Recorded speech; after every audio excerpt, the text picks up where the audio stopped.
আসসালামু আলাইকুম। আমি যেখানে দাঁড়িয়ে আছি এটি সেই ঐতিহাসিক আর্সেনাল ফুটবল ক্লাব। যে ক্লাবটি এই মাঠে প্র্যাকটিস করতো সেই মাঠটির নাম এখন এমিরেটস স্টেডিয়াম। স্পন্সর এমিরেটস করেছে হয়তোবা সেজন্য। আম, এই ক্লাবটি এখন যুক্তরাজ্যের অন্যতম সেরা ক্লাব। আর এই মাঠটি যুক্তরাজ্যের তৃতীয় বৃহত্তম মাঠ। এই যে তাদের লোগোটা আমরা যেটা দেখি মূলত এটা কামান।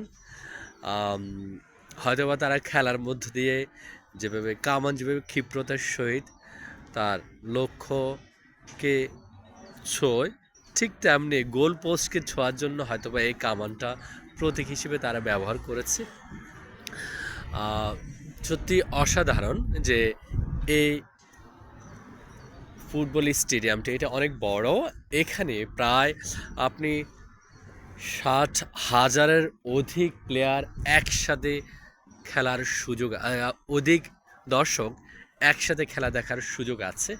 সো সত্যি অনেক স্টেডিয়াম দেখার সুযোগ হয়েছে, বাট আর্সেনালের এই ফুটবল মাঠটি দেখার সুযোগ হবে সেটা আমি কখনো ভাবি নাই। এখান দিয়ে মূলত দর্শকরা এই স্টেডিয়ামে প্রবেশ করে। এমিরেটস স্টেডিয়াম, যেটির বর্তমান নাম এখন, পূর্বে যেটা আর্সেনাল ক্লাব ফিল্ড ছিল। আমি একটু উপরে উঠি দেখি এখানে কতটুকু সৌন্দর্য আছে, কিভাবে দেখা যায়। যদিও এখন খেলা নেই, আর ম্যাক্সিমাম আমরা এই স্টেডিয়ামে দেখি যে ফার্স্ট ফ্লোর, সেকেন্ড ফ্লোর, এই যে আর্সেনালের যে লোগোটা, সেই লোগোটা দেখা যাচ্ছে।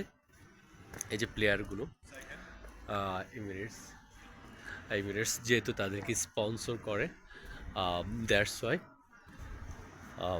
ম্যাচ ডে সম্পর্কে এই যে উপরে মানে ফার্স্ট ফ্লোরে বা ফিল্ডে ঢোকার ফার্স্ট ফ্লোরে, ওয়েলকাম টু দ্য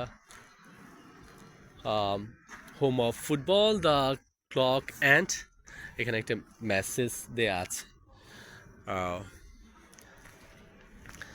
এই জায়গাটা তাদের লোগোটা আমি একটু দেখার চেষ্টা করব, যে যেহেতু এমিরেটস স্পন্সর করেছে তাদের নামে এখন এটির নাম হয়েছে এমিরেটস স্টেডিয়াম আর্সেনাল। মূলত এই যে তাদের লোগোটা একটা কামানের লোগো, সত্যি অসাধারণ আসলে। তাদের বিভিন্ন সময় যে খেলোয়াড়রা অবদান রেখেছেন তাদের এখানে দেখানো হচ্ছে। এই লোগোটা একটু দেখি, এই যে পেছনে ঠিক লোগোটা আর্সেনাল এমিরেটস স্টেডিয়াম। এই তো লন্ডনের পথে পথে আর্সেনাল ফুটবল ক্লাবের সামনে থেকে আজকের মতো বিদায় নিচ্ছি। আপনারা সকলে ভালো থাকুন, সুস্থ থাকুন। আল্লাহ হাফিজ, আসসালামু আলাইকুম।